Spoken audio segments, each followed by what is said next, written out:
Hello everyone and welcome to our webinar on incorporating future-ready skills in academic curriculum design. My name is Rima Ibrahim and I am the Education Manager at NEAS Australia. Just a bit of housekeeping before we start the webinar. Please use the mute function throughout this webinar and utilise the chat function to answer and ask questions. This webinar will be run for 60 minutes and it's being recorded. At the end of the webinar, you do qualify for a certificate and CPD points. So you will receive an email within 48 hours with information on how to access your certificate and your CPD points, which are equivalent to 2 commitment to professional development time points. So welcome again. If this is your first time to a NEAS webinar, welcome. If you're returning, welcome back. We'll start shortly, just in a couple of minutes while everybody is coming in. So I would like to start with an acknowledgement of country. NEAS Australia would like to acknowledge the traditional owners, the Camaragal, the Gadigal and the Bidjigal people of the Eora Nation, on whose land NEAS meets, works, studies and teaches. We pay our respect to elders past and present and extend our respect to Aboriginal and Torres Strait Islander people from all nations of the land. Just a little bit about NEAS. NEAS stands for National ELT Accreditation Scheme, and we have been running quality endorsement activities for over 30 years for the ELT community, starting with NEAS endorsement of quality centres. Currently, NEAS is endorsing quality agents and also quality products and services that serve the ELT sector. We also have NEAS endorsed quality ELT professionals, and these are educational professionals that are committed to professional development. So if you're not familiar with these endorsement activities, please have a look at our website. You'll find a dedicated page for each of endorsement activities and the list of endorsed centres, agents, products and ELT professionals. Just a little bit about the NEAS Quality Assurance Framework. So as you can see, the NEAS Quality Assurance Framework is centred around the student experience. And around the student experience, you'll find the core quality areas that ELT centres are assessed against in quality endorsement activities. And you'll also find the add-on areas that have been developed due to the needs of the industry and that some centres might choose to be quality endorsed against. Again, this is a very organic quality assurance framework, and all our standards are available online. If you are endorsed by us, you can refresh yourself by looking at the areas. And if you are not endorsed by us, you are more than welcome to have a look at all of those areas and use them as a benchmarking tool for your own practices. All right, so in today's webinar, we will focus on identifying future-ready skills, or what we call 21st century skills. We will also explore quality areas and principles relating to future-ready skills. And we will we'll share some ways to incorporate these skills into academic courses and academic programs. Again, this is an interactive webinar, so I do invite you to share your experience and your expertise in the field, and we will have some time dedicated for reflecting on our own practices. I've told you a little bit about us. Now I invite you to tell us a little bit about you. So I'm going to start this poll.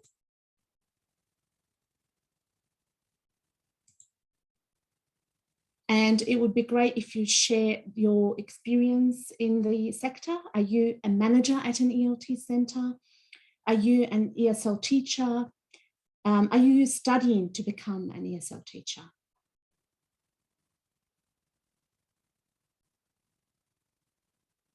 Okay, I can see interesting results. So we have 27% of our audience today are managers at ELT centres, and 73% are actually teaching at an ELT centre. So that's great. It's great to have a mix of experience. It just makes it more interesting, and it also helps us share our experiences and expertise. All right, I'm going to start a second poll. And this poll is more about your experience with academic English courses and teaching. So let's just start this. Okay, so I have taught academic English courses. I have taught general English courses only. I have established academic English courses, and I have contributed to the development of academic English courses.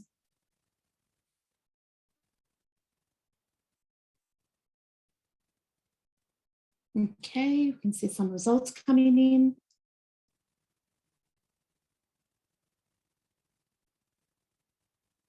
All right, so interesting results as well. So 23% of our audience today have taught academic English courses. Also 23% has taught general English, so we've got a bit of a mix. And we have 54% who have contributed to the development of academic English courses. Again, great experience and expertise in the room today. Our last poll is about future ready skills and how involved you are with this field. So if I start the poll, right, I want you to also select the answer that best describes you. I'm familiar with future ready skills. I'm new to all of this.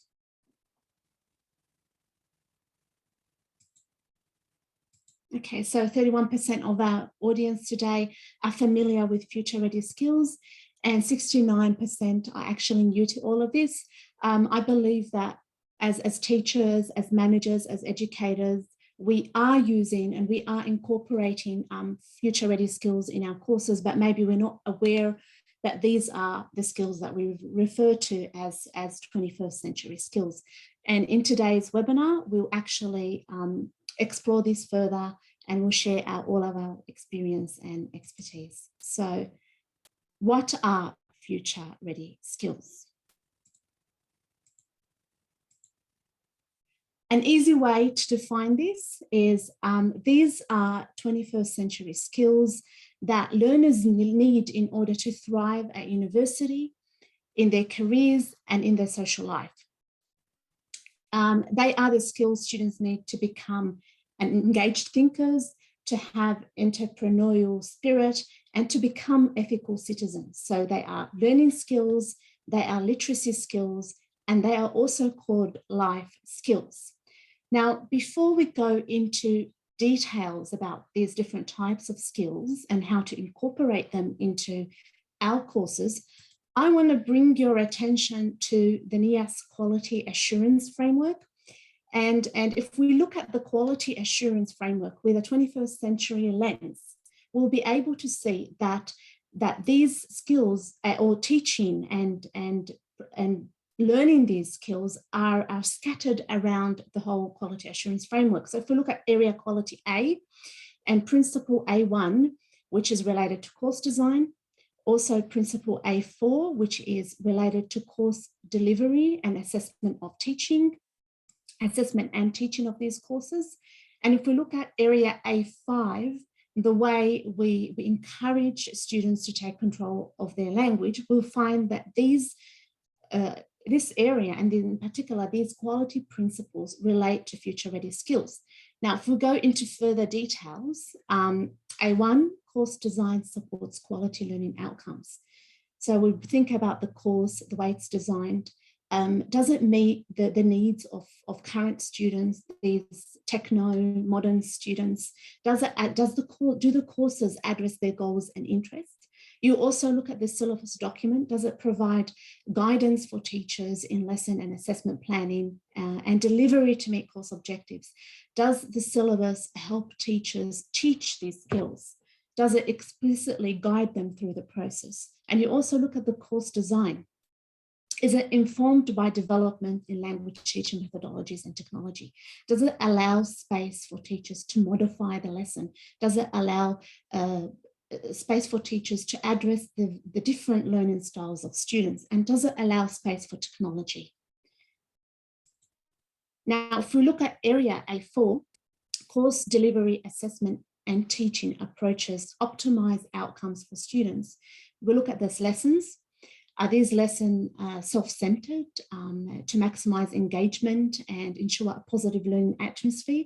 Are they developing the students' communication ability, social skills, critical thinking? And then if we look at A5, students are encouraged to take control of their language learning.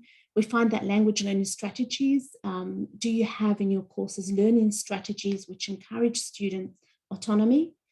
Are they responsible for their own learning? Is this kind of responsibility embedded in course design? And are students provided with opportunities to discuss their learning goals and pathways with appropriate trained members of staff? Because that is also very important to know what the goals of the student are and how your courses are serving their future educational and professional goals. Another area that is really interesting when it comes to future ready skills and 21st century skills is area quality and foundation programs. And in particular, if we look at N1, which is the design of the foundation program, if we look at N2, which is the academic English component of the foundation program, and N4 program delivery strategies and the way they prepare students for academic and professional life. Now, I know you might be thinking, this is foundation program. Does this really apply to academic English? The answer is yes, because academic English programs, even EAP programs, need to address these needs for students. So if we look into area N1, quality driver N1, the foundation program is designed in collaboration with the provider's higher education partner. And I think this is very important. When we're creating academic English program, there are a lot of points to consider. Does the program teach the student towards their future educational course? Are we providing them with the content? Does it familiarize them with the courses that they will be studying at university? A good way to look at this is to look at the program design. Does it reflect graduate attribute skills as articulated by the higher education partner? Do we include regular feedback? Do we work together with the higher education partners on providing or ensuring that the course or the academic English course is actually serving the purpose? And I always find it useful to if you have a pathway institution associated with your college, to incorporate authentic material into your academic courses in the form of readings, even in the form of listening to presentations, just to make sure students are getting involved in their future field of study and building confidence and building their communication skills. Now, if we explore area N2, which is the academic English component, is designed to prepare students for future academic study. We find in this area a lot of principles that address 21st century skills directly. If we look at N1 to 1, the English language syllabus develops academic communication skills in accordance with quality area A and the NEAS quality assurance framework. Does your course develop your students' academic communication skills? Are you building their confidence to present in front of a group? Are they learning how to talk to or communicate with their teachers, with their colleagues, with professionals in the field of their future study field? Are you preparing these students for life outside of the classroom? And N3, 2.3, which is the syllabus, includes a focus on communication skills needed for effective collaboration. We're teaching them how to work together. English language teaching and learning activities are designed to develop creativity and critical thinking.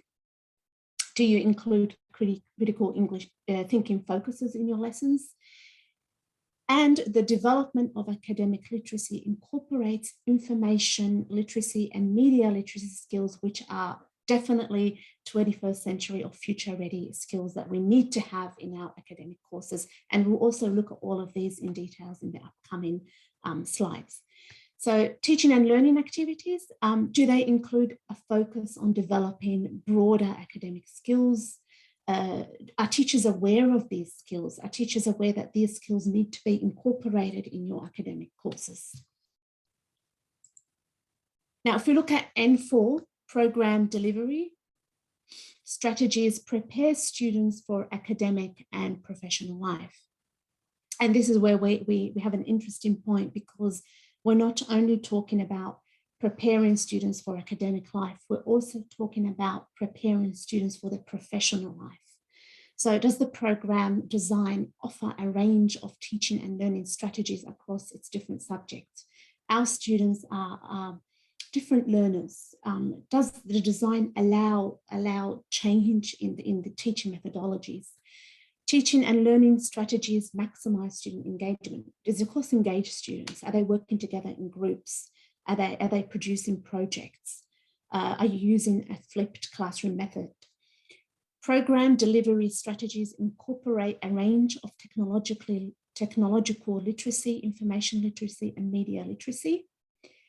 And teaching and learning activities include a focus on developing broader academic skills.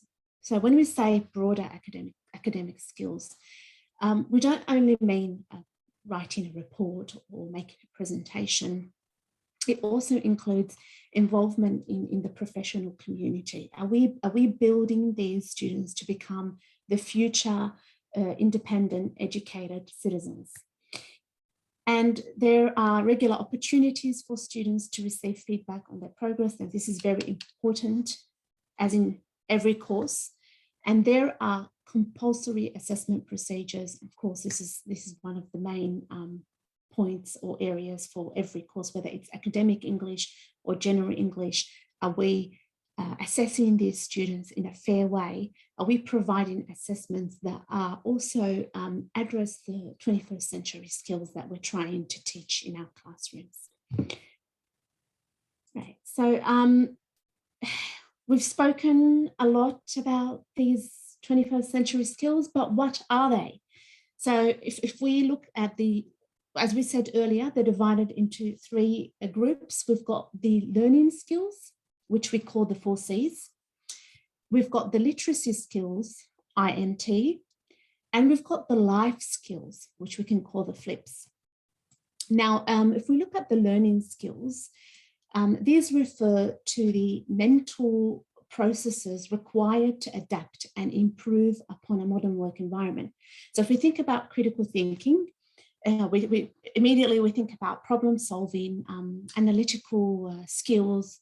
When we think about creativity, this is when we want our students to think a little bit outside the box. So learning to become creative, this kind of skill requires students to understand the way things have been done, things were done in the past, and also to try to discover new ways to do things. Now, we look at collaboration. We think about students working together.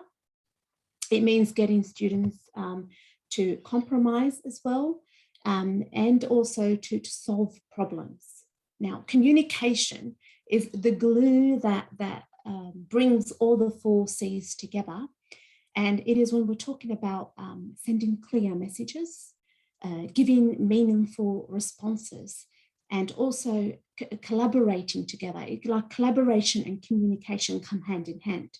Are we providing the students with the language skills and the social skills to complete these tasks? Now, if we think about the literacy skills, INT, the first, these focus on how students can discern facts, the technology behind it as well. And there's a strong focus on determining trustworthy sources and factual information to separate this kind of information from misinformation that floods the internet. And we know that there's a lot of unreliable sources that students might go to if they don't know how to select proper information. Now, information literacy, it's a fundamental skill that every student needs to have, whether they are doing an academic course or whether the student is involved in a general English course. It is the skill where it helps students to understand facts, to figures, to understand statistics, and also data.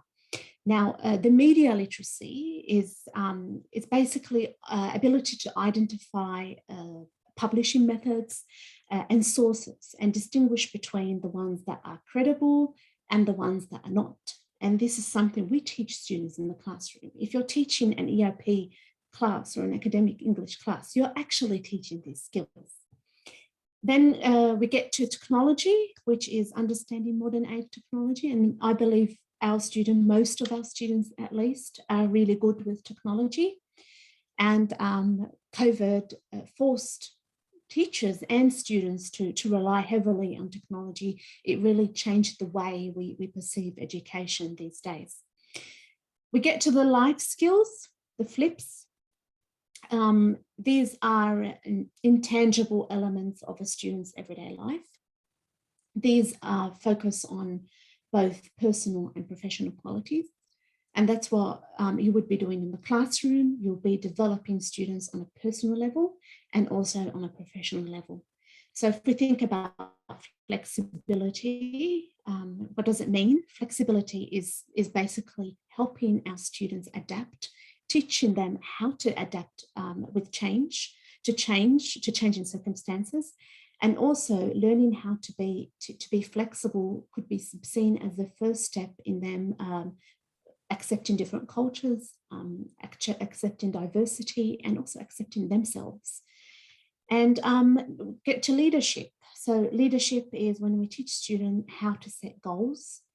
We work a team. We can have a team because we set goals in a team through the steps required to achieve goals together. And initiative is something we can teach students how to be self-starters. Productivity, basically how to complete their tasks in the classroom. And social skills is by putting our students in real life situations, both on a personal level or on a professional level, and teaching them the skills to communicate, the skills to collaborate. They all come together. All right, so if we look at these 4 C's one at a time, and we look at incorporating future-ready skills in academic curriculum design, looking at the 4 C's. Critical thinking, you're probably saying, okay, how can I teach my students critical thinking? And I'm sure that all of you would have amazing ideas. We'll have some time after this slide to share our ideas as well. So I thought integrating critical thinking is by making the students analyze, making them interpret, evaluate, summarize and synthesize information. And critical thinking should be incorporated in every single lesson. There's always an element of critical thinking that students need to work on. Creativity, including lessons on how to use marketing tools such as the PASTEL SWOT analysis for crisis management and evaluating solutions. It's just getting our students outside their comfort zone, getting them to create rather than analyze all the time. So I also thought teaching students how to create data and how to present their own data analysis. I know that in our EAP classes, we teach our students how to analyze, but we don't always teach them how to create data and how to analyze it themselves. And then collaboration. So leveraging peer-to-peer support. That could be done by assigning roles to students working together in groups. Prepare students to collaborate by teaching language and strategies for asking for and offering support.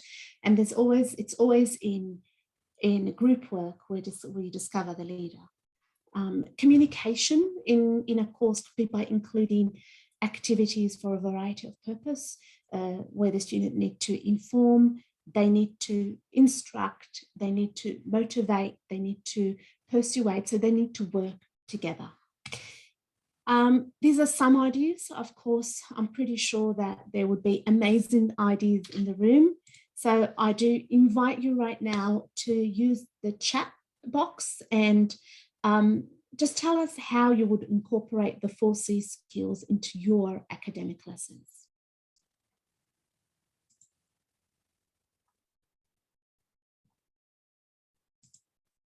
So I'm inviting you all to participate with a couple of ideas that you have used or would like to use in the classroom to just incorporate these 4Cs into your classes. It really does not need to be academic.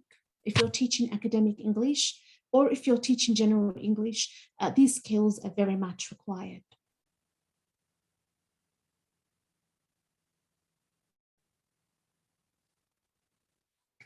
Okay, assign a term project based on setting up a task, running a small business, group students and get them to come up with suitable ideas, problem solving, goal setting and communication. And that's just combining the 4Cs together.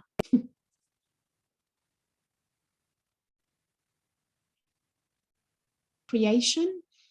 We have asked our EAP students to design a survey and ask other student classes and other uni students on campus, and then analyze, interpret, and present the data with graphics. Amazing.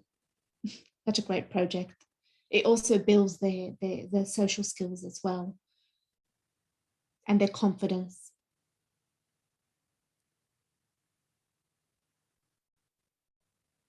And here again, we can see how students are creating.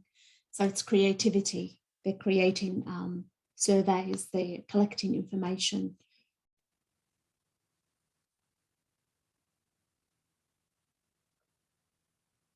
A mock negotiation business meeting in a simulated workplace. It's not specifically academic, but the skills are widely useful. It's preparing them for professional life. And that's also one of the purposes of academic courses, is to prepare these students who just arrived in a country that has a completely different culture to professional life, and probably professional life in Australia. Yeah.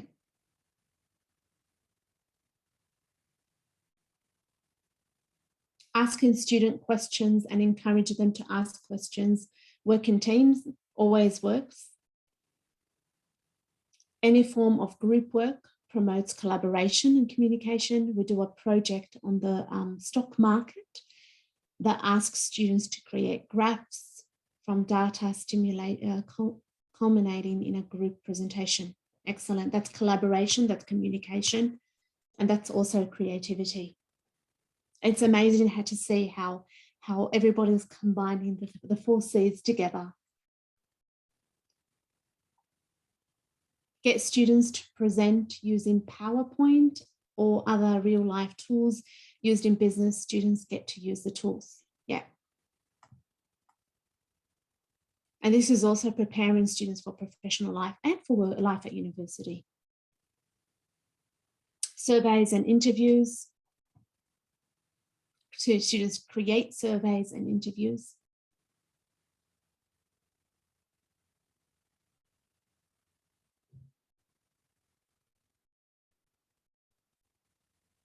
You'll actually find it very interesting as we continue through these, exploring these skills that they all combine together.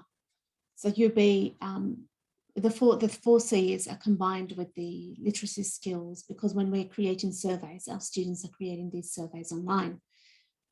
And also when they're creating these surveys and distributing these surveys, or if it's face-to-face survey, they are actually using their social skills to approach people. All right, does anyone else want to share any ideas? We still have a couple of minutes.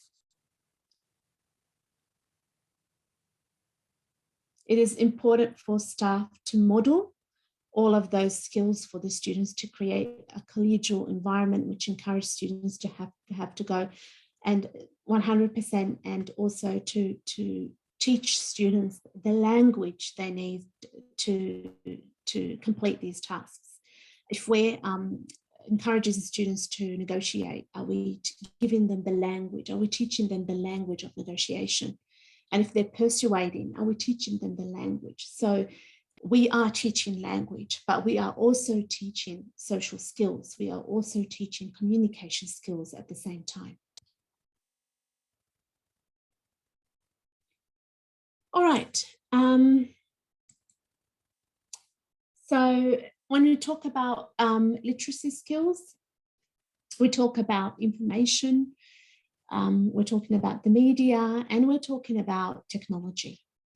And I'm pretty sure that most of you have been using these different types of skills in all types of courses, in academic English and in general English, and even in test preparation courses due to the effect of COVID-19. And I think it has been, with all the negativity that period brought to the industry, it's been positive because we've learned new ways. For some teachers, it was a learning period where they caught up with technology. So if we're teaching information, what does it mean to say information? So we're looking about how students can locate and use information effectively. If your students are working on a project, do they know what kind of information they need to include in this project? Do they know where to source it from? Are they aware of reliable sources? Do they only look at the internet? Do they go to Wikipedia? All of these skills are skills that are should be heavily incorporated in academic English programs. So when we think about the media, I think about teaching students how to use multiple sources to determine trustworthy sources, especially if they are conducting research. You might right now share some ways that you teach students about trustworthy and non-trustworthy sources. I also think about understanding credible and non-credible language, and how do we teach that to our students? So how can students identify the report or a news article? How would they know that this is a credible source and not a credible source? Do they know how to analyze the language? Do they recognize biased language? And how would you teach that in the classroom? Technology, it's the digital literacy age. So there's a lot of ways, and I know that most of you shared amazing ways you've been using technology to get students involved in the 4 Cs. So we think about a good way is students can create their own websites and practice putting presentations together and share them on social media channels. And I think any activity that would encourage students to create, whether it's creating surveys, it's creating websites, is just a way for us to get them involved in technology. And I know that most of, I'm not sure if anyone's still working online, but if you have online classes, your students are still depending heavily on technological sites and technology. So, okay, how would you incorporate INT skills in your academic lessons? Also, again, I invite you to share your experience, your expertise, and also your ideas with the audience. How would you incorporate these skills? Information, media literacy. How would you make your students aware of them in the classroom? And what kind of lessons do you use to teach these skills?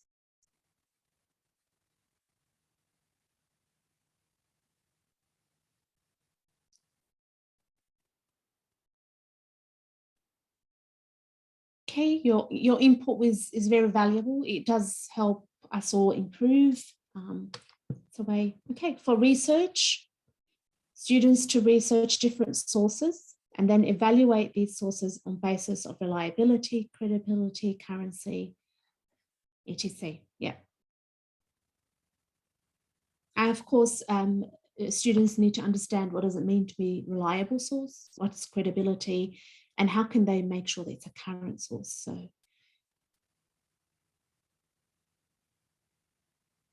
And I would say probably using different platforms, not only the website, referring to books, referring to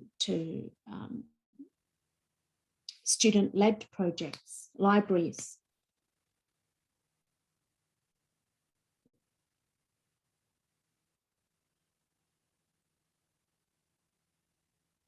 Also running, if you have students that are not good with technology, you might need to run some support sessions to teach to students how to use the internet, the learning management system as well.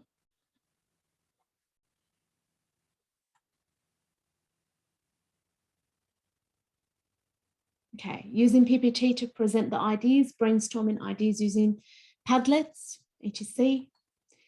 We give them model tests to run, CRAAP, and then have them analyze sources for a mock essay in groups. We give the different groups a mix of credible and non-credible sources. They report back to class on why it is or isn't credible. That's also collaboration, group work, communication. Important to let students know of websites that highlight biased language in media and persuasive writing, both to analyze and create this kind of language in our own writing or speaking, yes. Make students familiar with search engines and via tools such as translate tools, etc. And I find that very important to teach students how to identify the biased language. Topic choice. I have found that climate change and sustainability are relevant topics with EAP students who are exiting into a wide range of academic fields. They are also wonderful topics for choosing input about trustworthy sources. Yep. There's a lot of research in that field as well. We spend a lot of time working on credibility, etc. of sources. It's particularly interesting with students who are digital natives, but find it difficult to distinguish between the credibility, reliability of sources, and that only comes with a lot of practice. I think it's also important to consider and identify fake news, misinformation, and disinformation. Absolutely. Tech literate versus tech savvy.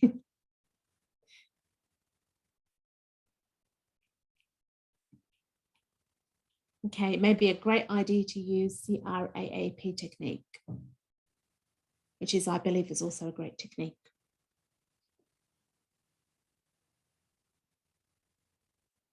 All right, excellent feedback, crowd. And great contribution to the chat section. It just makes it a bit more interactive, it makes it more natural, and it makes it more helpful for everybody.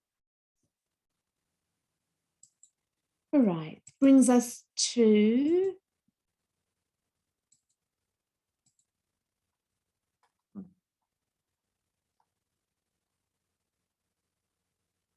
okay, so it brings us to, sorry, the last one, which is the life skills, which is the flip. So flexibility, leadership, initiative, productivity, and social skills. How would you teach that in your classroom? Thinking about flexibility, I think about incorporating lessons where students get to talk about their experiences. They get to also model uncomfortable circumstances, or circumstances where people need to think outside the box. And I think a great example of that was COVID-19, where we had to think outside the box and find a way to deal with a problem, with a situation that's difficult. Leadership. Now, a good way to incorporate leadership activities in your curriculum is by group work, because again, during group work, you'll be able to identify your great leaders, and you have someone who would like to take the lead on also giving your students different roles within a group, and changing the roles. So the leader is not always the leader. Always give students the opportunity to be leaders in group work. Now, initiative. Teaching students to take initiative would be by calling out who would like to lead on a project, or also leadership and initiative might come together. And I think a great way would be by giving student autonomy to choose their topic of their presentation or topic of their report. And a great way to do it is to encourage them to research in their future fields of study and choose a topic that they find interesting. And of course, as teachers, you'll be agreeing on the topic and not agreeing, but that is a way for them to be responsible for their own learning. Productivity is by making sure your students learn how important it is to complete tasks on time and how to be responsible for the final product that they have created. And social skills, I would say, by modeling different scenarios in the classroom, whether they are professional scenarios where the student needs to talk to their teacher or in the workplace. And I always believe that including job hunting and interview skill lessons in academic courses is a great way to build the student confidence and social skills. Now, what I would like you to do, sorry, I just need to run through,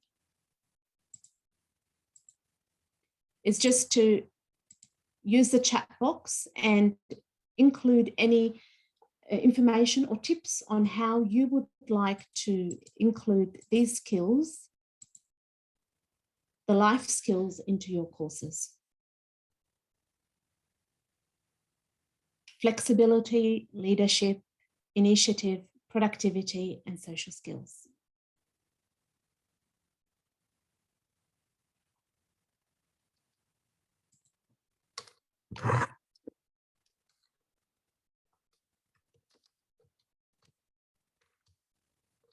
Flexibility, thinking outside the box, modeling problems where students need to be flexible, making the lesson more relevant to students, encouraging students to contribute, flipped classroom.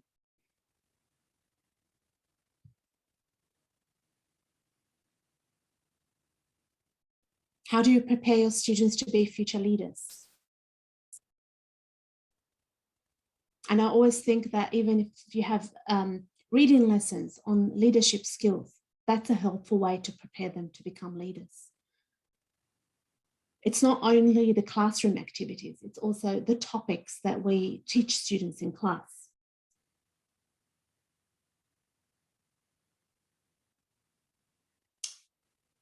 Post-COVID, we've been working a lot in the peer space.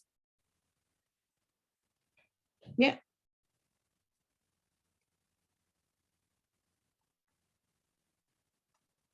Probably one of the challenges would be social skills, because you say, oh, this is an academic course. How am I going to include a social skill activity in it? But there's a lot of ways to model this kind of activity, and it could be by RED, as I can see, with reference to job readiness. Yeah. Interviews, job interviews, students as climate heroes. The Take on Step program is an example where students share sustainable actions on a website, which they take in their own lives. They can put this on their CV, absolutely. Also creating their own CV. My shorthand is water cooler, language being able to communicate on all levels in the future workplace.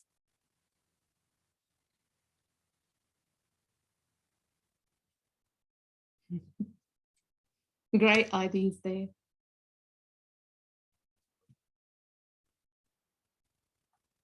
All right. All right, so I think after, thank you again for sharing all these great ideas. It's great to see a lot of participation in the chat box.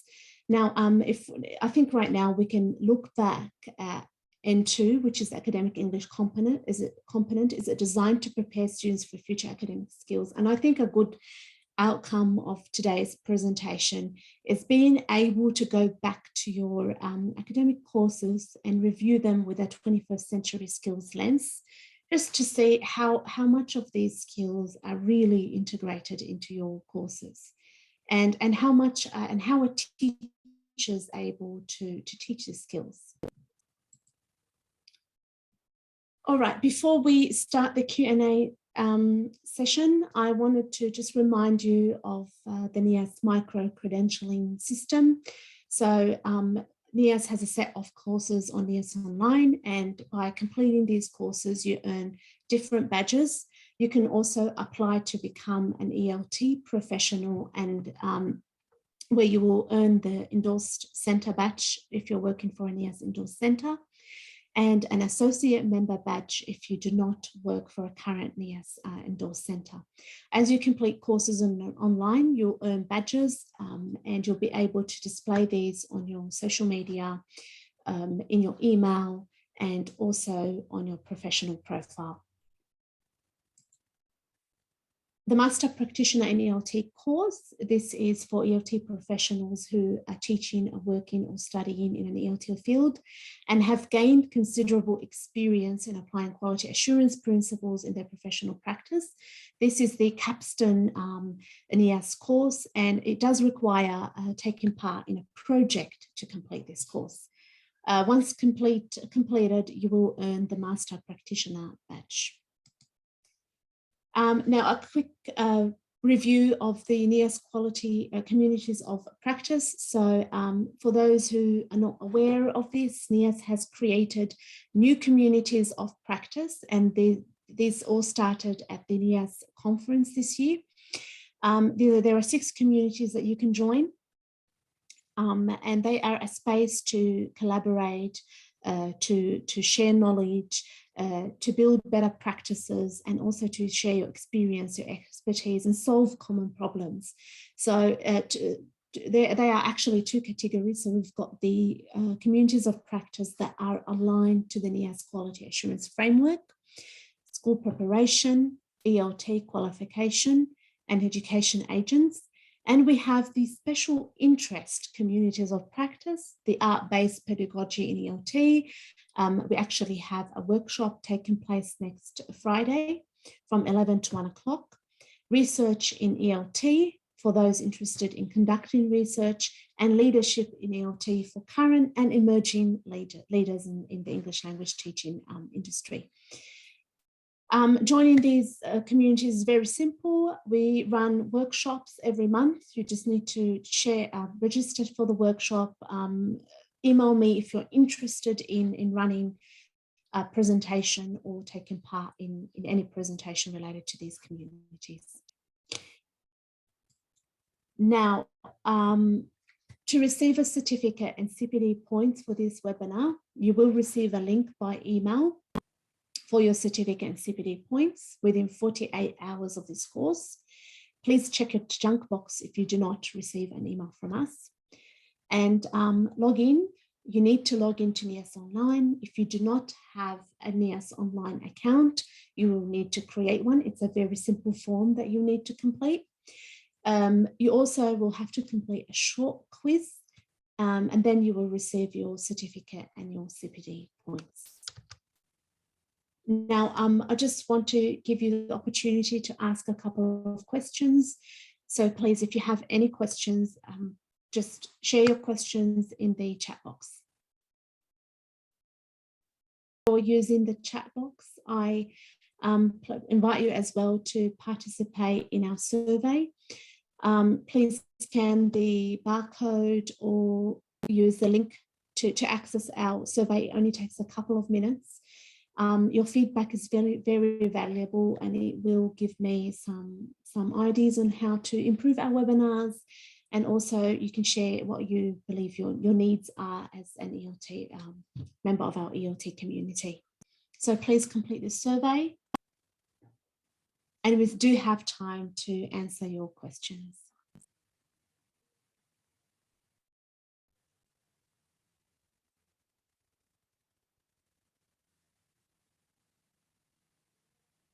It also would be great if you can share your feedback in the chat box. So if you think this webinar was useful for you, please let us know. And if you think there are certain ways you wish us to improve, please let us know as well.